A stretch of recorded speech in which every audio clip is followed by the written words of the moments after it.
मातेश्वरी गुणों की खान थी, गुप्त तपस्विनी थी।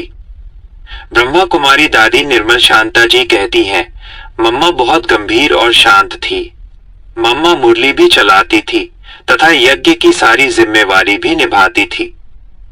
सब कार्य कराना, संभालना उनको ही करना पड़ता था, फिर भी उनके चेहरे, चलन और व्यवहार में कोई भी अंतर नहीं आता था। वे एकदम शांत, गंभीर, मधुर और एकरस रही। उदाहरणार्थ, जब यज्ञ में बेगरी पार्ट आया, कई बार खाने के लिए किसी को कुछ नहीं मिला तो कईयों के चेहरे फीके, निस्तेज होते थे, लेकिन मम्मा को खाना मिले न मिले, उनके चेहरे पर सदा मुस्कान, निश्चिंतता, धैर्यता और बाबा पर अचल अटल विश्वास छलकता था। यहाँ तक कि यज्ञ में किसी का शरीर भी छूट जाता था तो भी मम्मा के चेहरे पर कोई बदलाव नहीं दिखाई पड़ता था। जब मम्मा की लौकिक माँ का देहांत हुआ, उस समय भी मम्मा ऐसी रही जैसे लौकिक रीति से वे उनकी कुछ भी नहीं है, एकदम शांत, स्थिर और एकरस। कभी कुछ हो जाए तो मम्मा हमें थोड़ा भी डांटे अथवा नाराज होवे, ऐसा कभी नहीं रहा। हमने तो अपनी इस जिंदगी में मम्मा में नाराजगी कभी देखी ही नहीं। संतरी बहन बाबा के साथ रहती थी और मैं मम्मा के साथ रहती थी। मैंने मम्मा को तो बहुत करीब से देखा है। मम्मा का व्यक्तित्व, मम्मा एकदम रॉयल थी। वो कभी जोर से नहीं हंसती थी, सिर्फ मुस्कुराती थी। मम्मा में गुस्सा था ही नहीं। मम्मा कहती थी कि काम, क्रोध, अहंकार आदि नरक के द्वार हैं, इसलिए तुम बच्चों को कभी गुस्सा नहीं करना है। अगर कोई गुस्सा करता था तो उस समय मम्मा हंसते हंसते बोलती थी, देखो गुस्से को क्या कहते हैं, क्रोध कहते हैं ना। क्रोध को भूत कहा जाता है। क्रोध आया माना अपने अंदर भूत प्रवेश हो गया। इसलिए कभी भूत नहीं बनना, अर्थात क्रोध नहीं करना। कुछ भी हो जाए लेकिन क्रोध नहीं करना। कोई आवाज से बोलता था तो मम्मा उसको प्यार से समझाती थी, देखो तुम आश्रम में रहते हो, ऊंची आवाज से नहीं बोलना चाहिए, बहुत धीमे से बोलना चाहिए, शांति से बोलना चाहिए, बहुत कम बोलना चाहिए, मीठा बोलना चाहिए। यदि किसी ने कोई बड़ी गलती भी की हो तो भी उनको कहती थी, इधर आओ, ये ठीक हुआ। जो गलती करेगा भला वो कैसे कहेगा कि ये ठीक हुआ। तो मम्मा कहती थी, आगे के लिए ध्यान रखो, दोबारा ऐसी गलती नहीं होने देना।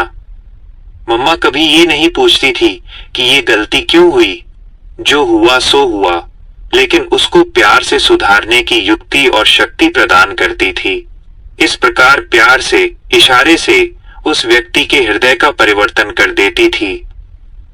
मुझे साक्षात्कार तो नहीं होता था, मगर मैं जब भी मम्मा को देखती थी तो मुझे लगता था कि ये लक्ष्मी ही बनेगी, ये सतयुग की महारानी है।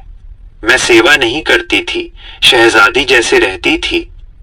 मम्मा मुझे मुस्कुराते हुए कहती थी, जाओ बच्ची, उनको ज्ञान समझाओ, सेवा करोगे तो मेवा मिलेगा, जाओ उनको बाबा का ज्ञान सुनाओ। इस प्रकार मम्मा ने मुझे ज्ञान समझाना सिखाया, सेवा करना सिखाया। मम्मा ही क्यों यज्ञ माता बनी? मम्मा बहुत गुणवान थी। वह गुप्त तपस्विनी थी। देखने में साधारण लगती थी, लेकिन वो गुणों की खान थी। हमने तो जीवन में मम्मा का मूड ऑफ होते कभी नहीं देखा। बाबा के हर वचन का पालन शीघ्र और संपूर्ण रूप से किया करती थी। मम्मा में पालना की शक्ति अद्भुत थी। मैं मम्मा को माँ मम्मा कहती थी और लौकिक माँ को जशोदा मैया कहती थी। इतनी पालना की शक्ति और प्यार की शक्ति थी मम्मा में। मैं तो बचपन से ही बहुत लाड प्यार से पली थी। मुझे अपने व्यक्तिगत काम ही करने नहीं आते थे, अपने बाल भी बनाने नहीं आते थे। मैं तो शहजादी जैसी थी, हर काम के लिए घर में नौकर रहते थे।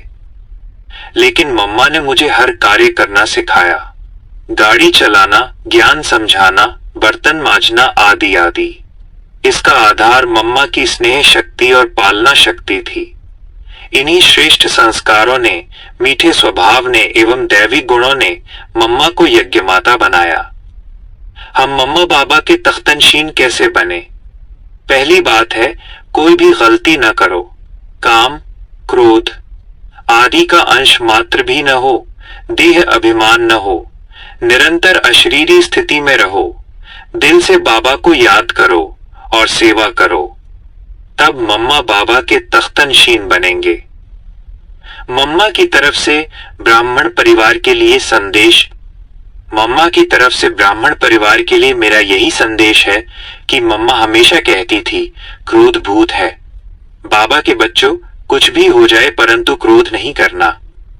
अगर कोई नुकसान भी हो जाए तो उसको भी प्यार से समझाओ। अगर आपको यह वीडियो पसंद आया हो तो इसे शेयर करें और इस चैनल से जुड़े रहने के लिए चैनल को सब्सक्राइब जरूर करें। और भी ऐसे अनुभव सुनने के लिए ऊपर दिए गए बॉक्स को क्लिक करें।